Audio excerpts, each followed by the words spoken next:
than going to Harvard in those days when you only had one in the class. Maybe two. One. Yeah. One what in the class? And one black man or two black men in the whole class, yeah. Wow, that's interesting. That's interesting. Mm-hmm. Yeah. But hey, when I went to Columbia, hold on a sec. Yeah, hold on, okay. Uh-huh. When I went to Columbia, we didn't have but 5 in the class out of 700.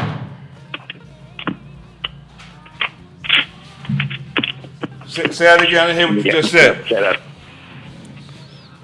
I said when I went to Columbia University, they only had 5 African Americans in my class out of 725 students. Woo wee! Wow.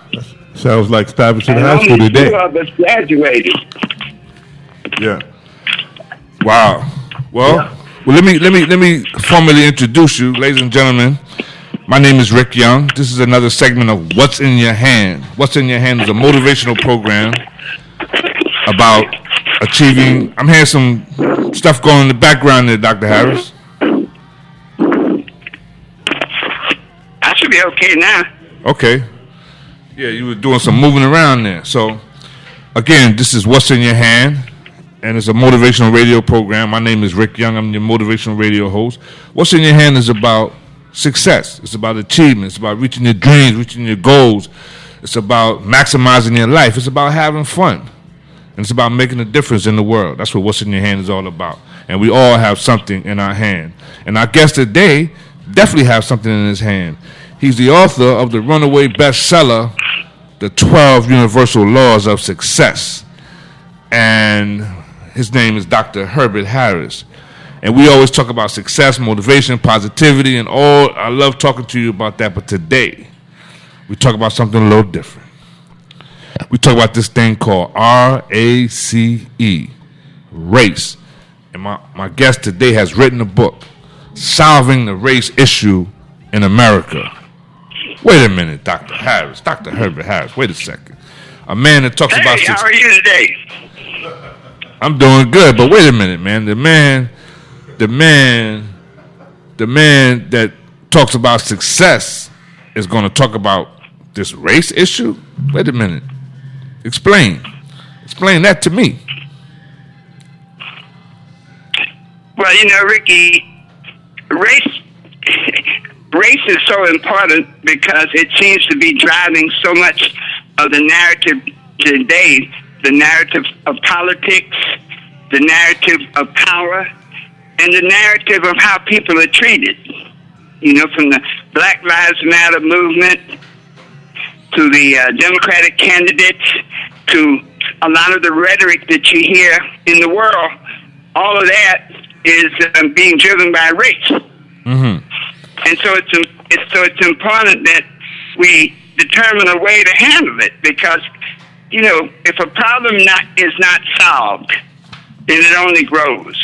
We often say, whatever you focus on grows, but whatever you don't focus on grows also. If you think about life as a garden, if you don't pull up the weeds in your garden, then eventually the weeds will consume the garden. And similarly, today, when we have so much, you might say, race rhetoric going on, unless we solve that issue, it will continue to be a big problem. Right. Let me just say, Dr. Harris, I did forget to introduce my esteemed engineer, Mr. Doug. Mr. Dougie Doug is here, and he's doing our engineering for us today. And Dr. Harris, I have a guest in the studio today. I have a gorgeous young lady who I just admire her and her drive to succeed in going after her dreams. Angel. How you doing today, Angel? Hello, my name is Angel Goldmine. I am a performing artist, a singer, dancer, actress in New York City. Wait a minute. Angel Goldmine. Did you hear that, Dr. Harris? Angel for all time? Angel Goldmine. Angel Goldmine. Okay. Yeah. Wow, Now, that's a heavy duty. That's a heavy concept, young lady. Yeah, that's what it is. It is what it is. That's what she put out there, you know. That shows you her mindset. So anyway, so this book, Solving the Race Issue in America. I had someone tell me today, said this can't happen. Said it's never going to happen. He said it can't happen, Dr. Harris. Well, you know, Ricky, the law of science and the law of success says what you say you get. And so if people believe that it can't happen, it won't happen. And so the true question, though, is that whether it will or will not happen is in our power, is in our ability to decide what we want to do and how we want to do it. And so if we look at the race issue as being so profound, so insurmountable that nobody can do anything about it, guess what? It will be so profound that nobody can do anything about it. But if we look at it as soluble, let's say to ourselves, you know what? This is a problem. It's been a problem for hundreds of years. And if we don't resolve it, it's going to continue being a problem and become more and more profound as a problem. But Dr. Harris, if somebody doesn't like you because of your skin color, that's the way they feel, that's the way they believe, that's the way they've been raised. How you going to change their mind? I mean, that's what they believe. That's how they was raised. They was raised not to like you. How you going to do it? How you going to convince them to like you if they don't like you? Well, you know, one of the reasons that we really made this transformation for, you know, the idea of using the success principles to approach the race problem, and one of the reasons is because we have to approach it from a spiritual level, from an emotional level, from I don't like to say religious, but a level where you can see beyond the appearance. And so in the second law of success says, be not conformed to this world, but be you transformed by the renewing of your mind. And so if this world is a world where you say, we hate one another, where racism prevails, then if we don't change our thinking, it will continue that way. So we have the power to change that through changing our thinking, using that second law of success. Well, Dr. Harris, you know, to me, someone that comes on to take on this thing called the race issue, to me, that puts them on the level of a Nelson Mandela, of a Dr. King. People on that level, like this is like huge to take on this thing called race. That's what I say. Well, you know, Ricky, I agree with you. And when you think about it, anything that challenges power is problematic. And you see, at the race issue, one of the things about, for example, the slavery issue, the race issue that we have right now is an outgrowth of the slavery issue that existed 150 years ago, 200 years ago. And so anything that challenges the power, and money and power, you might call it two bedfellows, that where power flows, money goes, and where money goes, power flows. And so when we look at the issue of slavery, it was not a moral issue in the minds of certain people, it was an economic issue. And so anytime you challenge the economics of race, the economics of politics, it's going to be a challenge. But somebody has to do it, because the law of inertia says this, Ricky: if you don't change it, it will continue the same. The law of momentum says if you keep moving, it will keep moving faster and faster. So we have to really choose our battles, but we have to choose to do this because it must be done. The race issue must be solved, because otherwise it will get worse and worse and worse. Wow, that's pretty profound. A gentleman here, our esteemed engineer, has a shirt, and on the back of the shirt it says, "One network, infinite possibilities." When you hear that term, what becomes present for you, Dr. Harris? One network, infinite possibilities. One network. Yeah, infinite possibilities. Well, networking is the key. One of the spiritual principles says, when two or more are gathered on one accord, I am. I am is the making power, the ability to create things, the ability to get things done. And so when you have more people on one accord, your ability to get things done magnifies and multiplies. Mm-hmm. And so networking is the key. Well, that's what we're doing right now. We're networking right now, right? People together, a group of, that's right. And people on one accord. Right. That's the whole problem, And when you have people on one accord, then the spiritual law says that their impact is greater than if they were acting on an individual level. And so 1 + 1 + 1 is more than 3. Because you have this harmonic vibration takeover. Ricky, a lot of what happens in the networking environment is like music. When a person is tuning your piano, they will hit what we call a middle C, okay? And middle C says that is a certain vibration. I think it's like 440 cycles per second. So now, when you hit a middle C, not only does your middle C vibrate, but every C on the piano vibrates. If you have a tuning fork, when people are tuning a piano, they use a tuning fork. And so they'll hit that tuning fork for middle C. And once you do that, then every C on that piano will vibrate. So networking is a lot like that. Once you start networking, you network around a purpose, around a mission, around a goal, around a vibration. So you have networks of people that are entrepreneurs, they get together. Yeah, networks of people that are educators, they get together. But whatever that, you might say that binding concept is, then when you put people together, they become more powerful than when they were operating individually. So through networking, all things are possible.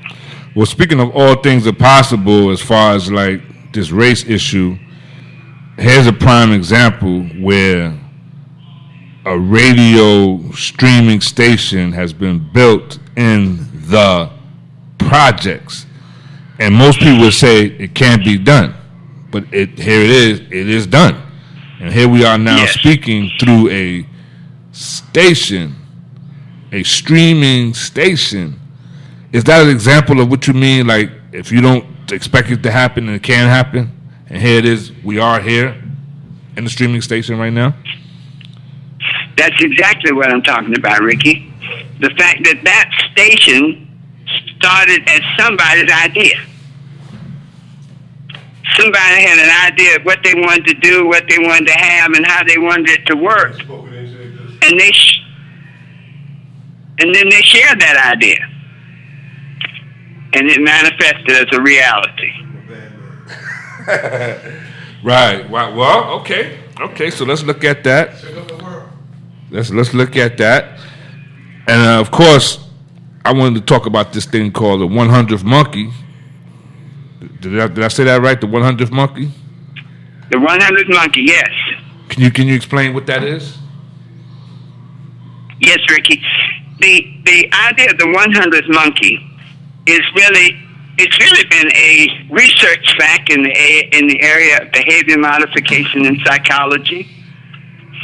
And to put it simply, it says that any time a particular species, whether it's mice, whether it's people, whether it's dogs, any time a particular species of animal demonstrates a certain behavior, there comes a point, and it's called the 100th monkey because the concept is that once a finite number of people, a finite number of monkeys a finite number of birds, a finite number of any particular species demonstrates a particular behavior, then that behavior can continue throughout the entire species. So even though, and I'll give you an interesting thing, in one of the early experiments, one of the psychologists at Harvard University, and he had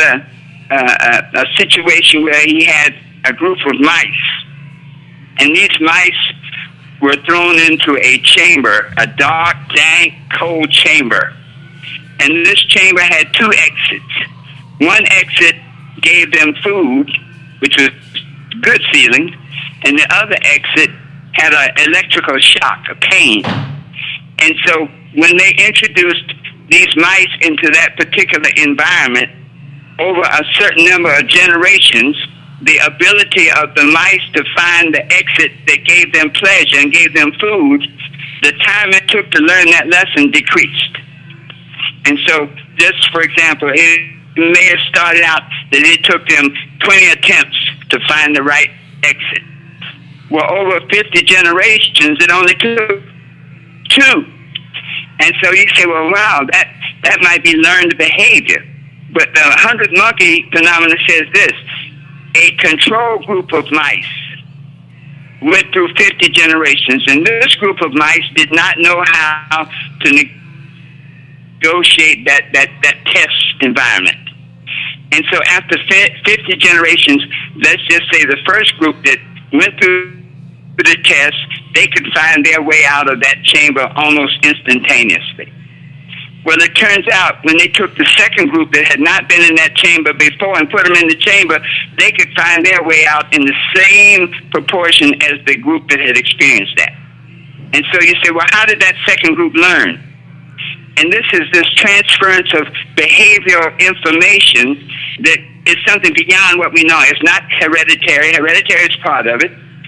It's not, you might say, historical, but just it's almost that there is a vibration between species that whenever one particular part of a species demonstrates a certain behavior, then all of the members of that species demonstrate that same behavior. And it's a finite thing. There's a certain point, and you might call it critical mass. And it seems in nature, Ricky, that when you develop an atomic bomb, you can use the same nuclear reaction to create electricity. But once that nuclear reaction hits a critical mass, a certain point, it becomes a bomb. Similarly, once behaviors hit a certain point, then that behavior is perpetrated throughout the entire species. Wow. And then, yeah, and I could see that. Well, like, for example, they had this rally in Virginia where these men were angry men saying, hey, this is my country. Charlottesville. We're going to fight for our country. And, I mean, these guys were angry, and they wanted to hurt somebody.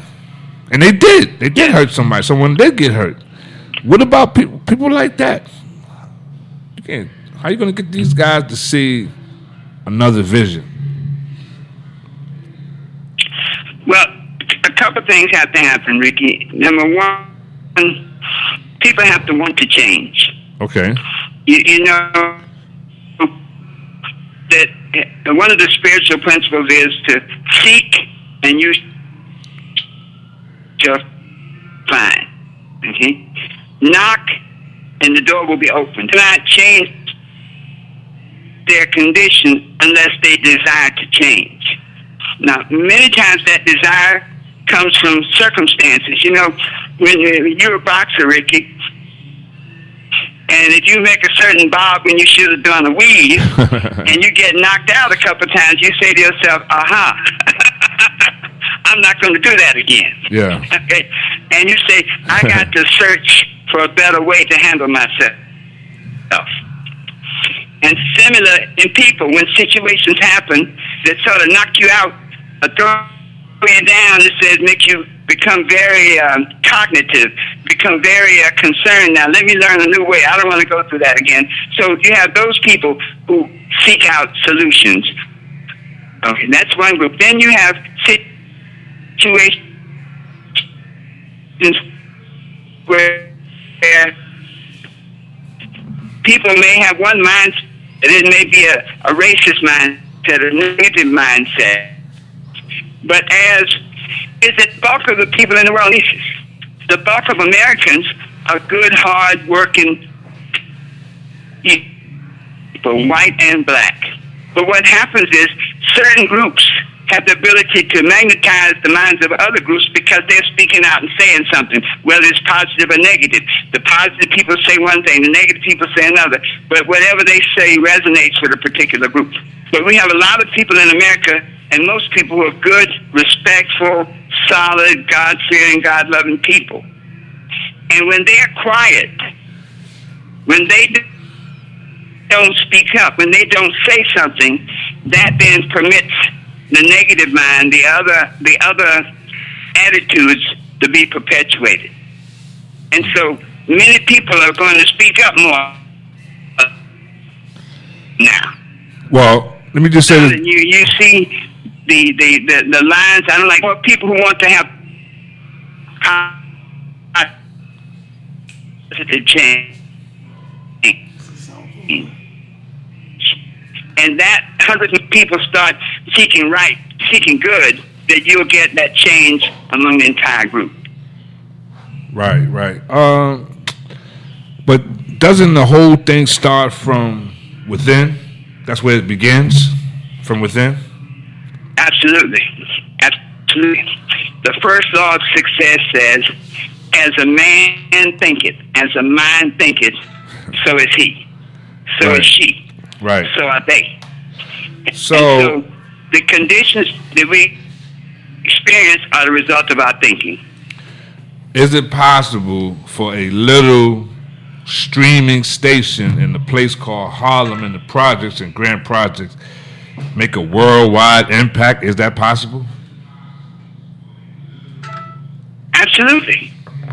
Because that station may be sending out vibrations, and vibrations are ideas that harmonize with people who hear it. So a person can hear your station, they go like, hold on, don't change the dial. Let me listen to that. You've seen it. Sometimes you'll be flipping through the dial on the radio or flipping through the dial on the TV, and you see something just for that 5 seconds that gets your attention. And you say, whoa, wait a minute, let me just back up a minute. What are they saying here?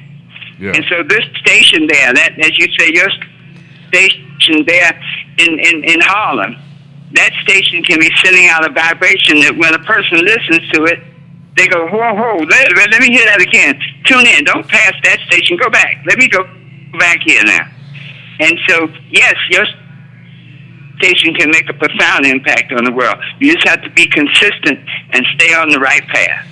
Yeah, there's a young lady, Angela Evans. She wants to meet you. We were on the show together, WACR show, and she was a guest in the studio. She said, I got to meet Dr. Harris. So when you come to the city, you definitely got to come to GACR studio here in the projects, right?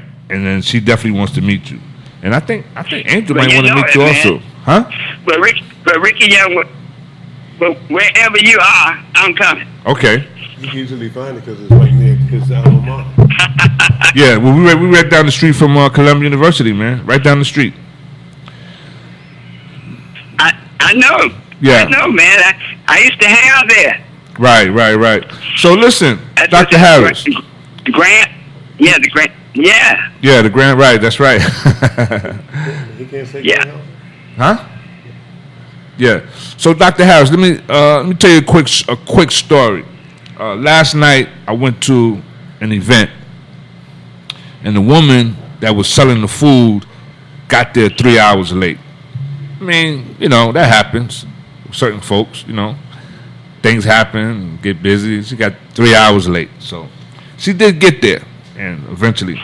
So I went up at the end of the event, and to get some food. And she's like, well, you know what? She hooked up the plate, man, and I mean, she gave me a healthy plate of food. Very healthy. macaroni, potato salad, some barbecue, turkey, and some other good stuff. Rice, right? Right, I know. It's not healthy, but Yes. I know it's not healthy, Angel. But let me tell my story. Let me tell my story. Let me tell my story. Well, maybe it was vegetarian barbecue. Yeah. So anyway, It might have been vegetarian barbecue. That's okay. so she said, "Listen, I got to, she charged me $10 for the food." I said, "All right." I bought, I want to support her and what she's doing, her endeavor. So on my way home last night, I'm on the bus. I get on the bus, and the man spoke to me when I got on the bus. He had a look on his face like kind look on his face, but he looked like he was going through some challenges. I thought about it. I said, "Man, I should give this guy this food," and I did. And he was like appreciative. He was like, "Wow, thank you." And one of my favorite movies is Pay It Forward. So one of the things I want to do when I don't know how this is going to affect race, but he wasn't a black man. I think he might have been. I don't know what his race was. I don't know if he was white or Hispanic. I'm not sure. But anyway, I gave him the food and I said, "Hey, listen, man, just pay it forward." That's what I said to him. So, and I felt good about giving him the food. I said, "Hey, man, you know what? I can get food." And how do you feel that something like that can make a difference when it comes to race?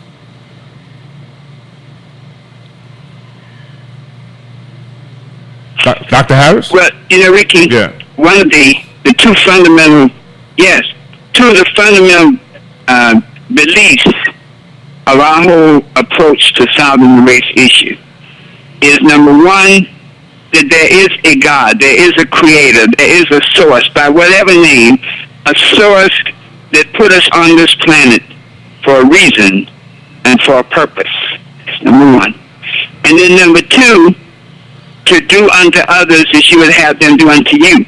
When Jesus was asked about the great commandments, he said that the first commandment is to know and honor God and acknowledge God, and the second commandment was to do unto others as you would have them do unto you. And on these two commandments hang all the law and the prophets. Yeah.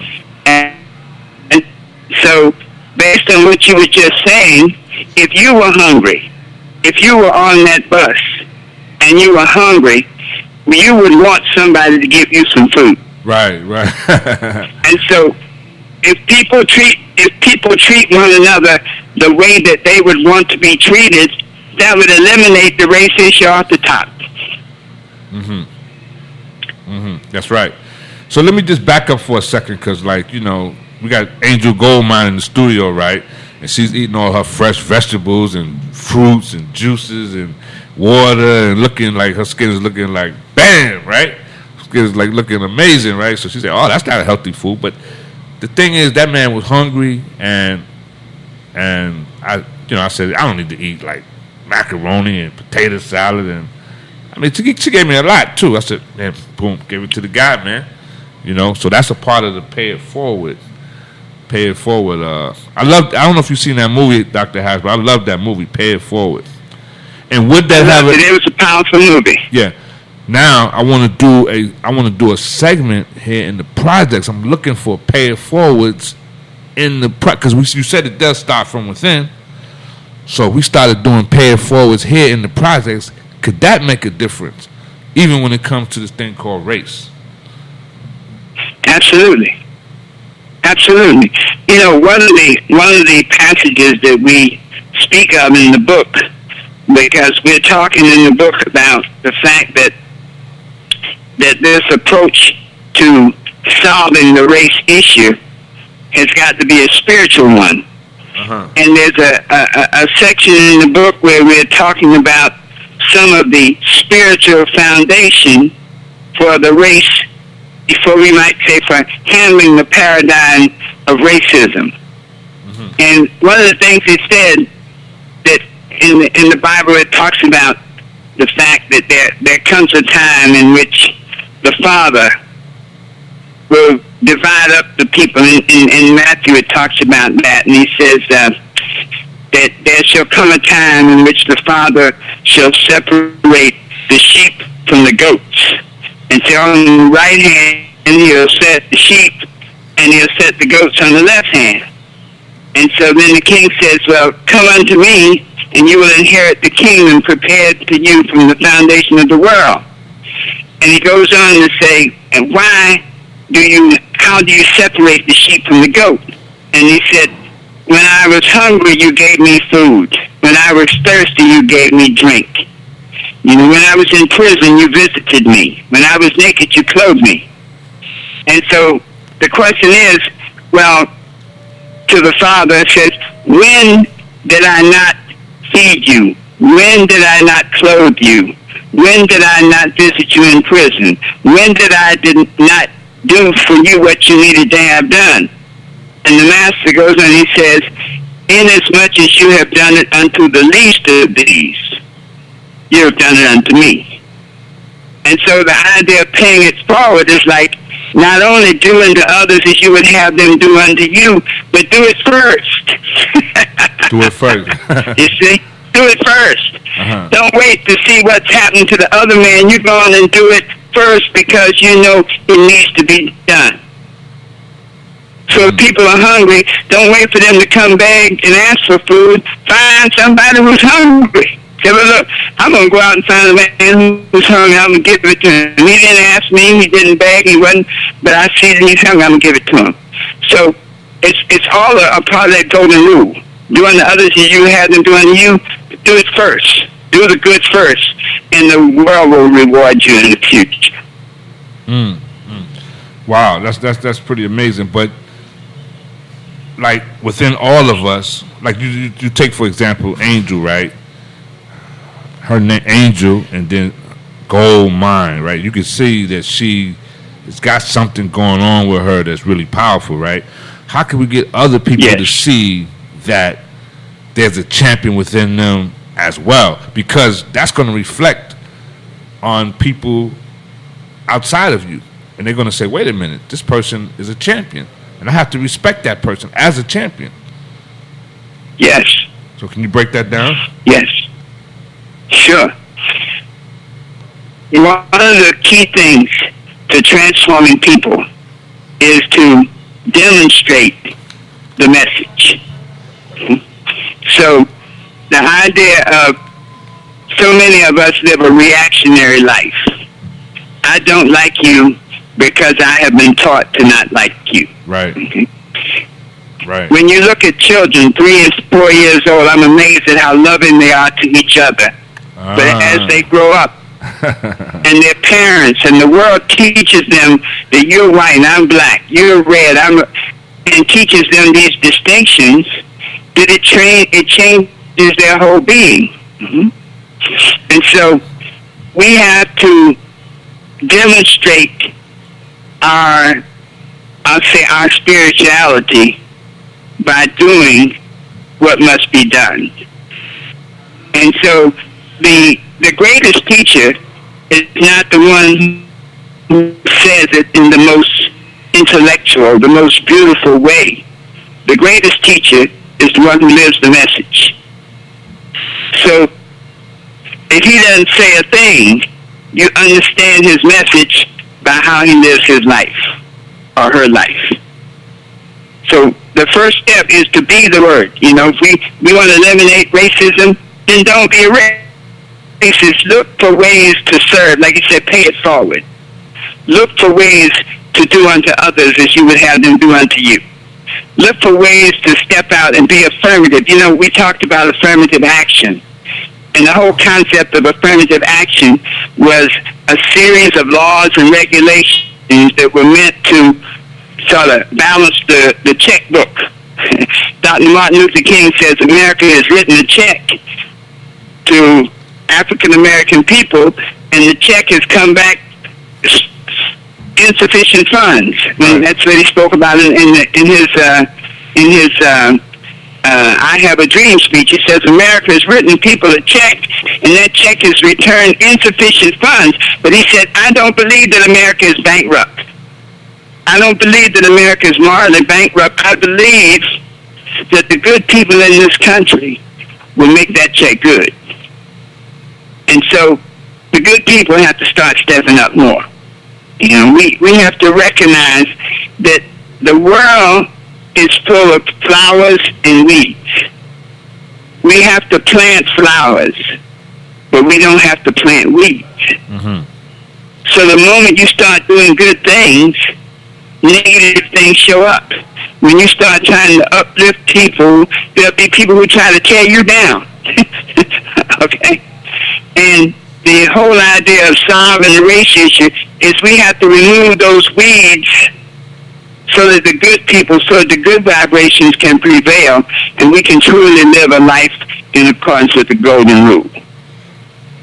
Let's say that the person that could make a difference, let's say it could be you, right?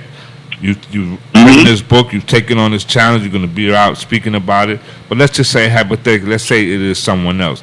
That person might not even know that they're going to be doing that, because like Dr. King, he said, I seen the interview, he said, I did not plan on leading this the civil rights movement. He said, I didn't plan that.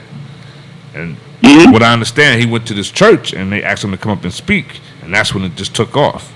So imagine the person that's going to take on this challenge of race might not even know who they are right now, as far as they're going to be doing this work. What do you say to that, Dr. Harris? Many times there's a great passage that says, for those who will hear, let them hear. And so I have to put myself in that category. A year ago, I had not had any intention of speaking on the race issue. A year ago, I was totally focused on the spiritual aspects of success, of how to use your mind to create the world you desire, how to change your thinking to change your life, how to write your vision and make it plain so that you can work towards it, so that you can run towards it, how to speak it into existence by affirmations, and how to surround yourself with good people who harmonize with your mission and who want to support you. That's where I was a year ago. And so I had no intention of doing what I'm doing right now. But as I began to live, I began to realize something, that there's another passage in the Bible that says that he who has been given much, much is expected. And so we who have been so blessed by this country, and let me tell you something, when you travel around the world and you look at America, America for all its flaws, is still the greatest country under the sun. I mean, some of the things so many of the things we take for granted in other countries, they don't even have it. Something as simple as water. There are many countries where you can't even get clean water. Okay? And so it's just the fact that because America has been given so much is expected of her. And racism has been that cancer that's keeping America from flying high. And so when I felt this vibration, when I looked at how much I've been given, how much you've been given, how much we've been blessed with so much abundance, with joy, with happiness, and when we look at the other side of the world, when we look at other people who are working 3 jobs just to have enough money to survive, when people don't have health insurance, because you have to work 3 jobs to have enough money to survive, that's just enough money to survive, so chances are you can't even afford health insurance.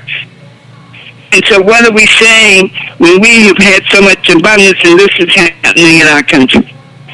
And so that is what destiny calls you to speak. I don't think anybody chooses to enter upon the path of changing people's hearts and minds to make the world a better place.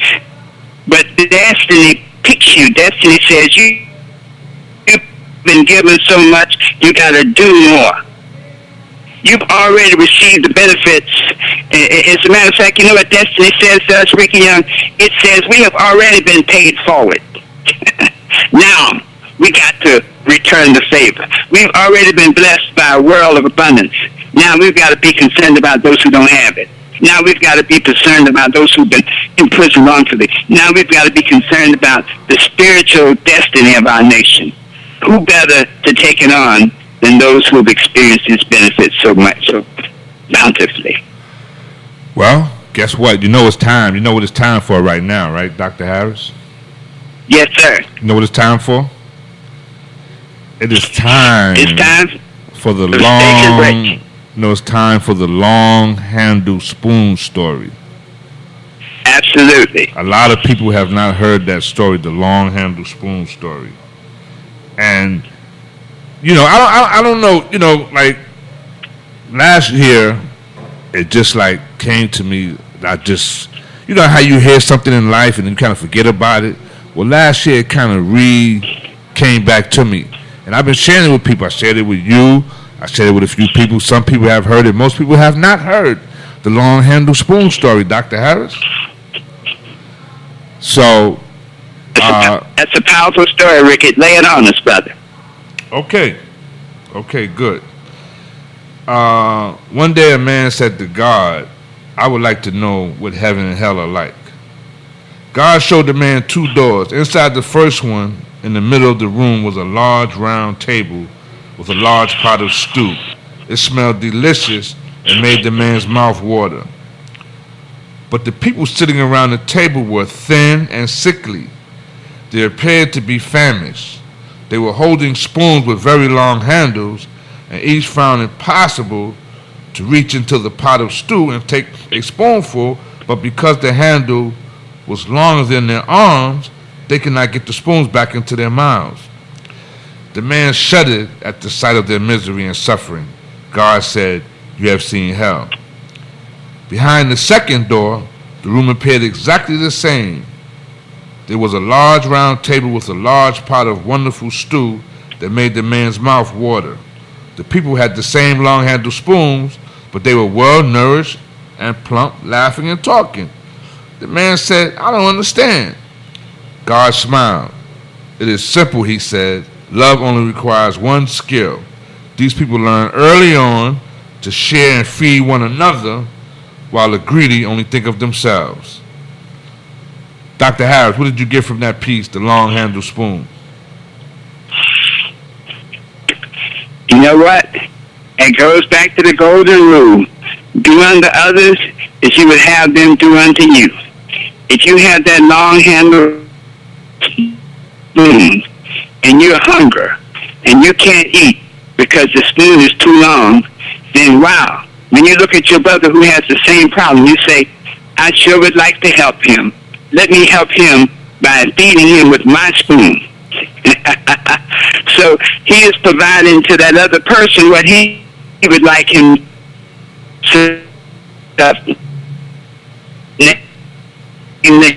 You're going in and out, Dr. Harris. Would like to eat. You were going in and out. Dr. Harris, you were going in and out just instead there. of that factual pattern, the only way to eat would defeat someone else. Yeah, Dr. Harris, you keep going in and out. You keep going in and out on the phone, Dr. Harris. I went out? Yeah, you were going in and out, so I couldn't hear you. Can you hear me now? I can hear you now, yes. So can you repeat that again? Ricky? Yeah. Can you hear me? Oh, yeah, I was saying with respect to the long-handled spoon, Yeah. is that golden rule applies because if I see a man who's hungry, and if I put myself in his shoes, I would like to eat.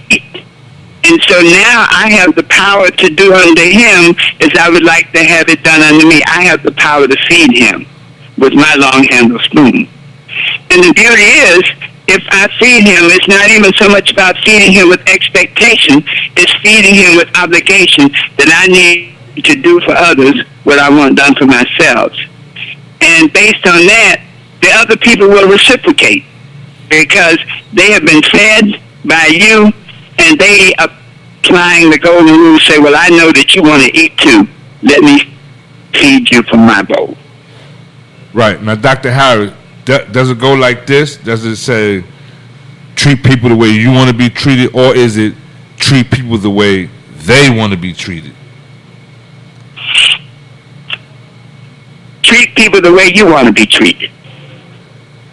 Okay. You know, you can't really know how a person wants to be treated. I'm sure that some people, you know, when they've done some studies in an abusive relationships, there's some people that almost look forward to being abused. So you say, well, surely they don't want to be treated that way. But there are people who, I remember reading a story of a man who was very abusive to a woman, and he said, I do it because she loves it. If I didn't treat her that way, she wouldn't respect me. Wow. But he didn't know what she really wanted. So if your guide is, the one thing you do know is what you want. You can't second guess another person, but you can say, well, hey, for me, I would like to eat. For me, I would want to be treated with love. I don't want to be abused. And so if you just base how you want to be treated and treat others that way, we've solved the issue of racism. And in fact, of all negative experiences in the world. Wow. That's interesting. That's an interesting perspective. You know, for some reason I keep going back to the food last night, and I'm thinking, wow, you know what I would do sometimes, Dr. Harris? There's a coffee shop that I like to go up to up by the college, right? And sometimes I go up there, and I'll like, they know me by name. It's almost like Cheers up there. Everybody that comes in there, Susan, she knows everybody by name pretty much. Once you come in there a few times, she's calling, hey, Rick, hey, so and so. So I like, it's a nice little coffee place, family owned, and she's Asian, the husband, she's Asian. So I haven't done this in a while, but I'll put $20 up. I said, hey, anybody that comes in for coffee, take care of their coffee. And I said, the only thing I'm asking for them to do is pay it forward. And the times that I did it, it was an amazing feeling watching people come in there like, wow, somebody bought my coffee. They don't even know me. So, I like to do things like that when I can. So your comment on that. What becomes present for you, Dr. Harris, on that? I think there's a certain joy in paying it forward. Right. And it's paying it forward, but I think the key thing is without expectation.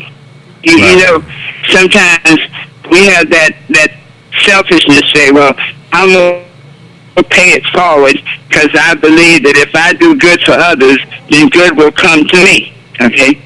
But then they want to put a timeline on the good. You know, I did this for you. You know, there are people who remind you of every good thing they've done for you. Okay. Okay? But they did it for you with expectation to do certain things in response to the good they've done the right thing to do. When you pay it forward because it needs to be paid forward. If something comes back to you, fine. You know that the world is harmonic, and so it's like, you don't expect it, but you know that the universe will take care of you because we are all creatures and created beings of an all-knowing, all-powerful, and one of the great ways to do it is to pay it forward. Yeah, that, and people don't realize how much, how it actually could be fun, like, being able to give, and it's a powerful thing, and like you said, doing it with no expectations involved.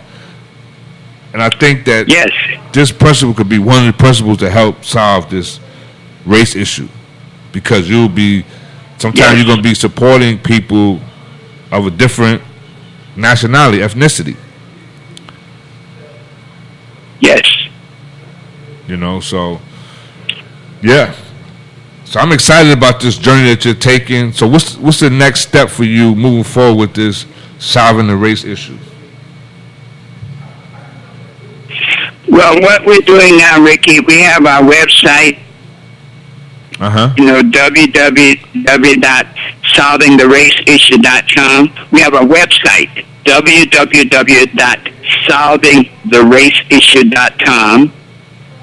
and we have our Facebook page, which is Solving the Race Issue in America on Facebook. And what I'm beginning to see now is people are beginning to come to the page and looking forward to some of our speaking, some of our excerpts from the book, and they're beginning to add value to it. You know, I've been reading one quote. We had over 230 comments, and there were some negative comments,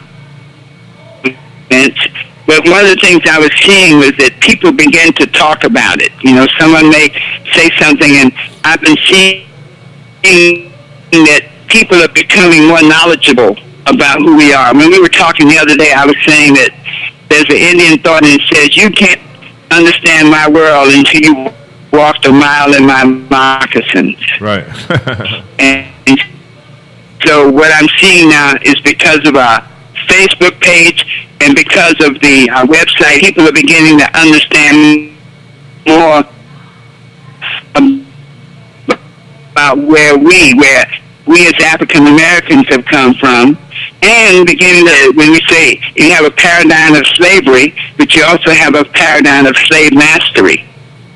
And so as each person gets a understanding of the other person's journey, then we can start to really understand each other to solve this issue.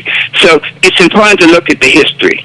When we look at the history in America from the time of the Declaration of Independence, where the issue of slavery was so profound that they couldn't even include it in the Declaration because it would have been so divisive that the southern states would not have gone along with even the independence of our nation. And so if the slavery issue was dealt with then, we probably wouldn't be a country. So I'm glad that, you know, it was handled, because the fact that the country did survive and did, you know, thrive puts us in a position now to say, well, hey, a lot has been given, but it's now time for America to give it back. It's now time to resolve this issue and move forward in truth and love. So that's my journey now, to share that message. Now, you have an amazing daughter by the name of Olivia Harris, who's performer, entertainer, and doing some amazing work. And she's what I would consider a millennial, in the millennial age group. Is that correct, Dr. Harris? Yes. Yeah. How does she feel about this journey that you're taking, dealing with this thing called race? Well, you know, Ricky, the whole racial evolution in the country, the civil rights movement was really stimulated by young people. And so all of the racial evolution, all of the change in our nation was brought about by young people. When we look back in the 50s and the 60s, there were the teenagers out there on the picket lines. There, we look at the Greensboro Four. Those guys were like 18, 19 years old. They had just spent a year or two in college. And so the young people, like my daughter and the young people have had a different experience. One of the beauties of Brown versus the Board of Education was that we had a good 30 or 40 years where black kids and white kids were educated together. Now, you know, there's been a move now to undermine that, and schools are resegregating under different titles of charter schools and neighborhood schools. They are basically resegregating. But our young people, the Olivias of the world, grew up with white people and black people respecting each other just as people. They weren't infected by that old racism that we had. They were more stimulated by the dream. These are the young people that elected President Barack Obama. Those millions of people, I think 59 million people that are elected President Barack Obama, white people and black people. Right. And so these are the young people now that understand this and that are really to move forward. So my daughter's excited about it, and I'm really looking at a way to incorporate her into the journey for myself. You know, we have that video. You've seen the video, The Kidnapped African Would Not Die. No, I didn't see that, no. Have you seen our video, No, I have not seen it. Ricky? Yeah, I have not seen the video. Can you hear me, Dr. The Harris? kidnapped African with. You have not seen it? I have not seen it. Well, I'm gonna send it to you again. Okay. I'm gonna send that video to you again. Okay. Okay. Well, I'm gonna get you the link to take a look at it on YouTube. The kidnapped African would not die. You can go to YouTube and find it, but I'll send you the link. Okay. And that video gives you the history of Africans in America. It talks about the journey from Africa to America, where we are now. That journey over 300 years. That journey over 400 years from where we were to where we are. And my daughter is the one who narrates that whole piece. Wow. Nice, nice. 'Cause that was going to be my next question, because a lot of the young people today, they see things different than how, like, other generations. You know, the generations that's coming up now, they see things a little different, like you was just saying. Can you speak to that, Dr. Harris? Well, the young people are going to carry the young people are going to carry the ball. Right, right. These are the ones, the young people, the teenagers, the 20-year-olds, the 30-year-olds, the numbers. Number two, they have a much more open mind. And number three, they have technology. You see, they can gather a group of people together on one accord. You know, they have the ability to use technology to magnify the power of spiritual awareness. So the spiritual principle says when you can two or more gather on one accord, I am among them. Using this technology now with the Facebook and the Twitter, you can get 1,000 of them together on short notice on one accord. That's really been the power of the Black Lives Movement. You know, you think about it, how did the Black Lives Matter movement become so powerful in the center stage? Did they have money? Did they have a PR firm? Did they invest in ads? No. They used social media to move people to a different level of consciousness and a different level of physical presence, that they could put 1,000 people in one location in a half hour. Right, that's right. We couldn't do that in the past. So the young people are going to make it happen. I'm just here to bring them the message so they can take the ball and run with it. Well, let me just say this, Dr. Harris. We're pretty much at the end, but I want to say this. And I want you to listen to me very carefully what I'm about to say. These words that's about to come out of my mouth right now. You ready, Dr. Harris? Are you ready? Yes. Yes, sir. Where we sit right now, where we as a people sit right now, as a people, and the information that we have and what we know, we have the potential to do something truly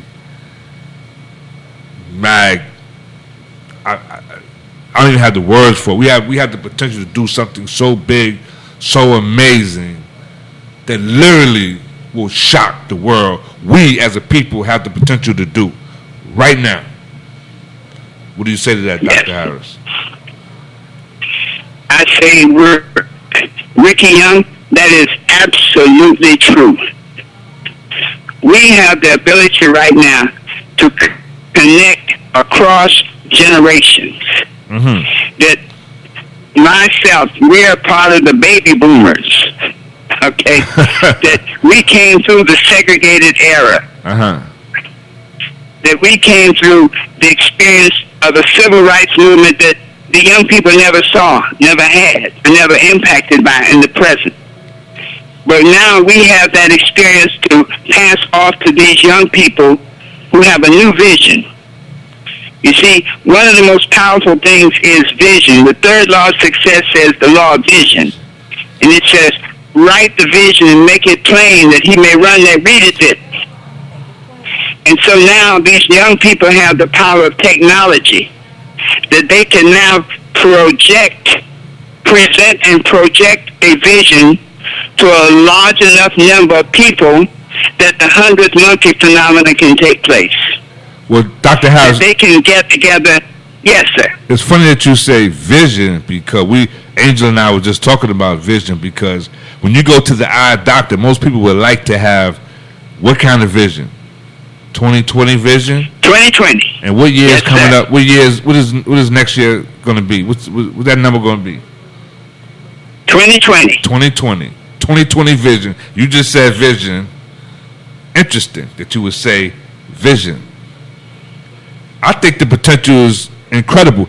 Dr. Harris, I'm sitting in the studio here that was built in Grant Projects, a project out of all places, and I'm sitting next to someone with a name Angel Gold Mine. Gold Mine. Come on, Dr. Harris, break that down. Come on. Well, I tell you, you cannot have a more spiritual name. Angel is good thoughts, beautiful thoughts. We always talk about the angels as those embodiments of God in heaven. And gold mine can be two sides. It can be GOLD or it can be GOAL. Right. Either one. Right. Either one, you win. Either one is the same. Yeah. Yes, sir. So your goal can be the goal. Right. And then the mind is the blueprint for your reality. Ooh. Yes, your mind. Earl Nightingale said, "I become what I think about most of the time." Right. And so, Angel Goldmine is good thoughts. Be your objective and your goals through the operation of your mind. You can't miss with this, lady. Woo! Why, thank you, good sire. Wow. In the words of the great Reverend Ike, he says, "You can't lose with the stuff I use, and you can't miss with stuff like this." That's right. So I recommend to you, Miss Angel Goldmine, to get yourself a seatbelt to hold you in place as the rocket that is your life flies to the sky and achieves the stars. And so it is. Now, when you come to New York, you got to come up to the studio, WACR, and I definitely got to come by this studio on the Sunday afternoon to the Grant Houses where I was raised, pretty much. So that's why I'm looking forward to that, Dr. Harris. And I know my friend Angela, she would like to, which is another form of angel also. She said she wants to meet Dr. Herbert Harris. All right? Beautiful. I look forward to it. Yes, I promise you. All right. Well, listen, man, I want to thank you for sharing this information. I usually don't talk about this thing called race because I'm so into the whole personal development, motivational thing. But this thing called race is important. It's an important issue to deal with. I think now, especially now that you come out with this new book, Solving the Race Issue in America. Do you have a website, Dr. Harris? Yes, our website is www.solvingtheraceissue.com. www.solvingtheraceissue.com. And you go there and you'll find all kinds of great things for us. And I think there's even a link to the video. All right. Thank you. I appreciate it. And I will talk to you soon. Thank you, my friend. All of you have a great, magnificent day, knowing always that the best is yet to come. All right. Talk to you soon, Dr. Harris. Bye-bye now. All right. Take care. How many chapters is this book?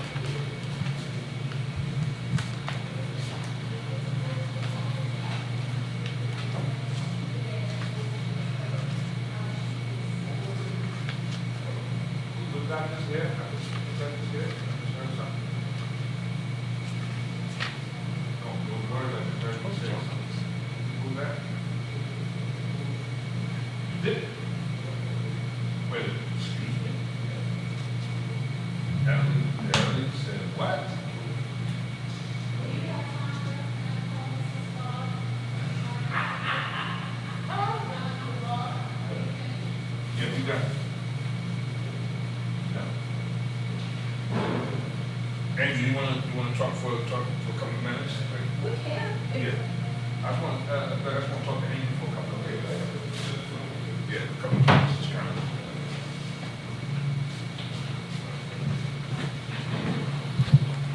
of. Okay. Angel Goldmine.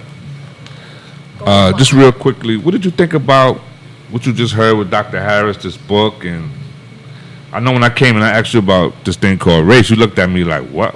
You know, like you gave me this crazy look. It's a very vague question if you just want to talk about race.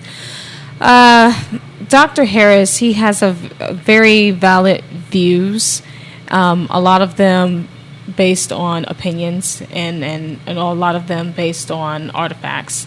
And I just think that providing a resolution, a real resolution where we can work together, that way that it doesn't matter what kind of infrastructure is placed on people, we can still supersede the racist factor. He said that the young people are going to carry the ball moving forward. The young people will be carrying the ball because we have the energy, but we also need the older people for teaching and for infrastructure. Mm-hmm. How did you get to be such a dynamic, the person who you are? How did you get there? Dynamic? Well, thank you. How did I get there? I just have always been interested. I've always been a worldwide person. Not that I have traveled the entire world yet, but I've always been a worldwide person, meaning I enjoy my culture as well as other people's cultures. I enjoy learning about different things, even if it's just learning the basics of it. It can be anything from coding, just learning the basics of that and just understanding what people in technology do and why they do it. It could be something like opera. Like lately I've been studying a little Italian opera music, something I've never done in my life, but it's something that I'm touching bases on. Anything from writing a short novel, something I haven't done in a long time, but it's very enjoyable. So just basically helping to sculpt yourself into something well-rounded of where you want to see yourself be. And another thing that I do to keep myself dynamic, if I do not want to trade places with a person, I definitely don't take advice from them. Period. Can you explain that? Can I elaborate? Of course. So if there's someone that I see, well, let me just say this, disclaimer. I've experienced this a lot in New York. People, it could be random people, it could be people I know. They love to give advice. Unsolicited advice. That's what I should say. Unsolicited advice. Out the blue sky. And I can be just minding my business. And not to say that the advice is always terrible, but it's just that if I am not a person who sees that you're not where you want to be in life, and I definitely wouldn't want to be where you are in life, I'm not about to take your advice. I'm not, if you're not as successful as I know that you could be or where I would want to be if I was in their shoes, then I would probably take it with a grain of salt. I'll take the meat, leave the bones, that type of thing. Well, I know Dr. Harris said live the message. Live the message? Yeah. Well, I mean, people can live the message if they want to, but you got to be smart. You can't just live every message because the word angel means messenger of God. So I receive messages in various ways, and that can be through people. But what I'm saying is I don't take everything all so seriously. Some things it's necessary to take with a grain of salt, especially in such a rapid growing area like New York City. You got to be careful what you put into your database, your brain. Well, that's what I do. When I said live the message, I mean like if you're saying something or you're preaching something, you should be living that message. I mean, yes, like that. Yeah. Yes. Yeah. So he did say that, live the message. That's pretty profound. I thought it was a very good interview. I think taking on this topic of race is like whoa. Because some people don't even want to deal with this thing called race. I think maybe it's time. Maybe he is the one, or maybe like he said, someone will see this and go, you know what? and pick up that mantle and move forward. Well, why do you think that it is that people just don't want to talk about race? Because it's difficult. It's not easy. People don't like difficulty. They don't like, they don't like struggle. They don't like adversity. They want things to be smooth sailing. But like to be a butterfly, a caterpillar has to be a caterpillar first. It has to get out of the cocoon. So maybe it could be a blessing. Maybe this topic could, because like, he and I, he's a person that loves personal development. I do also. Maybe it's going to be somebody that come out of the personal development realm that's going to make a difference in this thing called race. So how do you feel about the studio, Grant Projects, studio? I think the streaming project, I shouldn't say project, the streaming station and also the studio is very, I want to say creative, but he definitely used his network, because I don't know how long this space has been empty or not in use or in use for something else, but to see this in a project is unbelievable. And it's nice. It looks nice. It looks like a real studio. This is wonderful. Yeah. No, it is a real studio. Yeah. Yeah, so infinite possibilities. That's what his shirt. That's what the back of his shirt says. Infinite possibilities. But we have that as a people. And here's the other thing. I want to go back to race for a second. When you love and admire your culture, ethnicity, that doesn't say anything about that doesn't mean I don't like someone else or respect someone else's culture or ethnicity. It's just that you love your culture because that's who you are. Is that what do you say to that, Angel? I couldn't agree more. Yeah, but for some people, when you say when you speak about great about your ethnicity, some people take that as an affinity against their ethnicity or race. It just depends on how things are said, in the conversation. Or maybe it has something to do with their own insecurity. Ain't got nothing to do with you. Right. Right.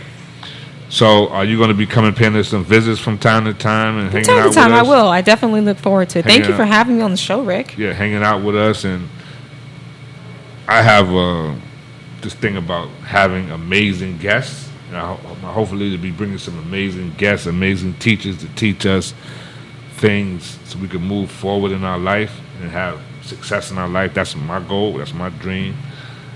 And I want to have fun with that. So what do you say to that? No, I think it's beautiful what you're doing. I know that you have multiple radio stations, and I'm so happy for you. I'm proud of you. You've been in this for quite some time, and I'm excited to see your future endeavors. Yeah, well, I think my success is your success, and everybody that listens success, and anybody that takes this information and move forward with it. That's what I'm looking forward to. So I want to say, hey, I listened to that show because can a radio show or station or streaming station empower somebody's life, change their life? Absolutely. There it is. There it is. Absolutely. There it is. And what did you think about the long handle spoon story? I was like, this is hell? Oh, it sure is when I thought about it. And I thought about, well, how many times have we as a people been in hell, and how often do you see things like that in the world all the time? Yeah. But, I have to say, what we have the potential to do is amazing. And the question is, either are we going to do it or when are we going to do it? Because I believe that we can. We have this amazing... And, sometimes I tell people about their potential, and they look at me like I'm from another planet. Like, what? I think that's your gift, Rick. I noticed that you do that. You see something in people, and you tell them about that. Yeah. Things that they don't know, things that they can't feel or see. So you're an angel, too. You're a messenger, too. Yeah, messenger. I like that. Messenger of God. That's what the word angel means. It means messenger of God. So, yeah. Okay.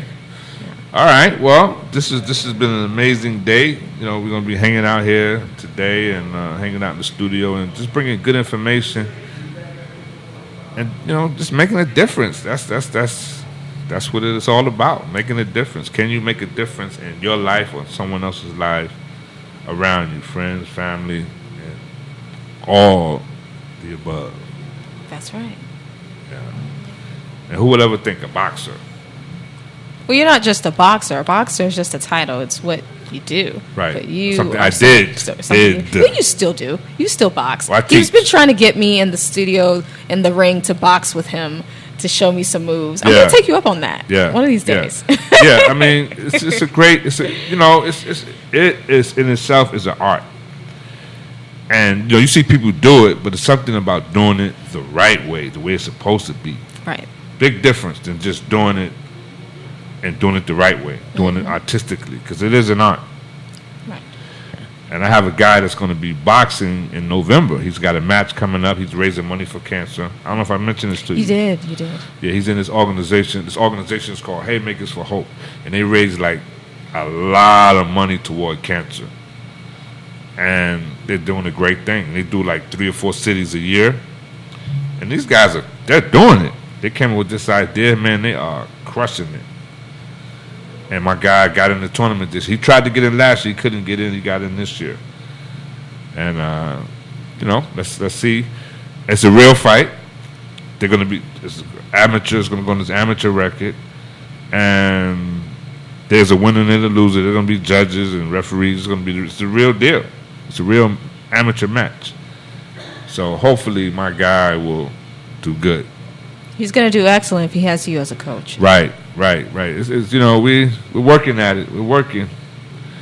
And he's Jewish, so he's got his holidays coming up this week.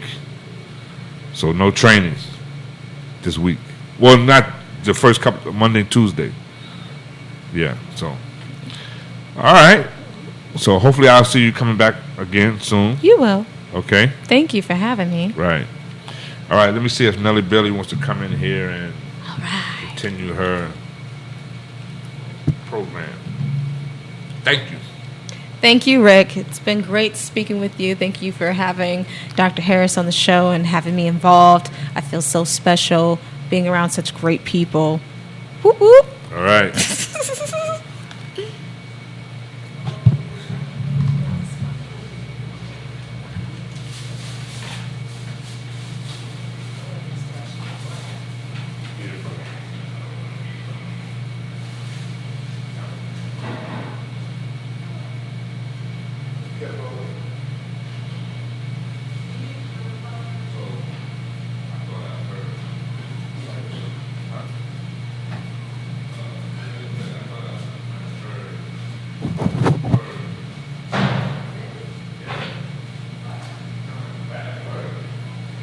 You broke my heart and you went away.